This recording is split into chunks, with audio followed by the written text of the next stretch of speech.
बम्बाले films ला रहा है India की सबसे बड़ी सिनेमैटिक यूनिवर्स। जी हाँ, सही सुना आपने। बम्बाले फिल्म्स बनाने जा रहा है इंडिया की सबसे बड़ी सिनेमैटिक यूनिवर्स, और वो भी कोई ऐसा वैसा सिनेमैटिक यूनिवर्स नहीं, बल्कि एक 3D एनिमेटेड सिनेमैटिक यूनिवर्स जिसका मूवी लाइनअप 2037 तक रखा गया है। बम्बाले फिल्म्स का मानना है कि भारत की पौराणिक कथा और महाकाव्य बहुत ही बड़ा है, जिसको लाइव एक्शन में दिखा पाना काफी मुश्किल होगा, जबकि एनिमेटेड वर्जन में टाइम और कॉस्ट दोनों बच जाएगा। एंड इसके अलावा इस सिनेमैटिक यूनिवर्स को video game, comics, digital story telling और कई मीडिया प्लेटफॉर्म्स पर भी इसे प्रकाशित किया जाएगा, जिससे इंडियन ऑडियंस को ही नहीं बल्कि इंटरनेशनल मार्केट को भी कैप्चर करने का प्रयास किया जाएगा। जिसको देखकर ये साफ पता चलता है कि क्यों साउथ इंडस्ट्री बॉलीवुड से एक कदम आगे है। बॉलीवुड जहां बॉयकॉट ट्रेंड से निकलकर अपना रेपुटेशन बचाने में लगा है, तो वही साउथ इंडस्ट्री अपना पीक लेवल को छोड़कर अपना फ्यूचर सिक्योर करने में लगा है, जो कि आने वाले टाइम में उसे डेफिनेटली प्रॉफिट देगा। मुझे लगता है इंडिया में भी लाइव एक्शन को छोड़कर एनिमेटेड मूवीज एंड सीरीज के ऊपर फोकस करना चाहिए, क्योंकि अब लाइव एक्शन का दौर जा रहा है। तो वो ट्रेंड तुम पर भारी पड़े उससे पहले तुम उसका हिस्सा बन जाओ। बम्बाले फिल्म्स की इस सिनेमैटिक यूनिवर्स में टोटल 7 मूवीज होगी, जो दो दो साल के गैप में रिलीज हो, जिसका फर्स्ट मूवी महाअवतार नरसिम्हा इसी साल 25 जुलाई को यानी कि अगले महीने रिलीज होगी। महाअवतार नरसिम्हा भगवान विष्णु के चौथे अवतार नरसिंह के ऊपर आधारित होगी, जिसकी स्टोरी तो आपको पता ही होगा। नरसिंह या नरसिम्हा जो भी बोलो, वो भक्त प्रहलाद को प्रोटेक्ट और हिरण्यकश्यप को मारने के लिए एक खंभे से प्रकट होते हैं। एंड हिरण्यकश्यप को माता का वरदान मिला होता है, तो उसको ध्यान में रखते हुए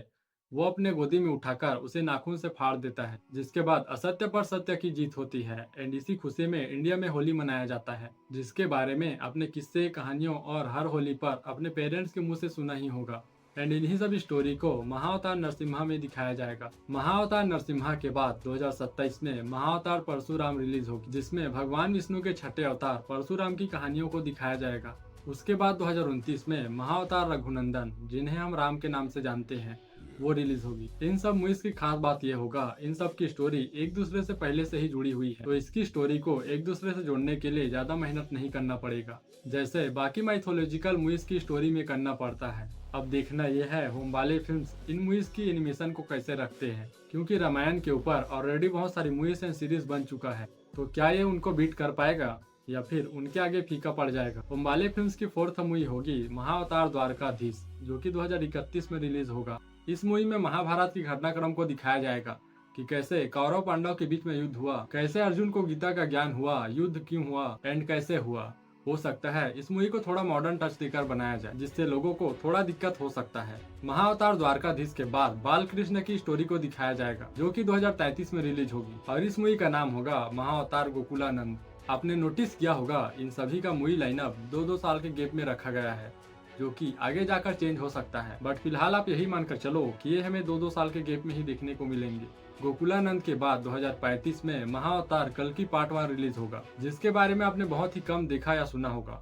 कल्कि भगवान विष्णु के 10वें अवतार माने जाते हैं, जिसका जन्म कलयुग के अंत में होगा, जब पाप और टेक्नोलॉजी चरम पर होगा, और उस टाइम पर रिश्तों का भी कोई मतलब नहीं होगा, जिसका एक झलक आपने प्रभास की पिछले साल आई कल्कि 2898 AD में देखा।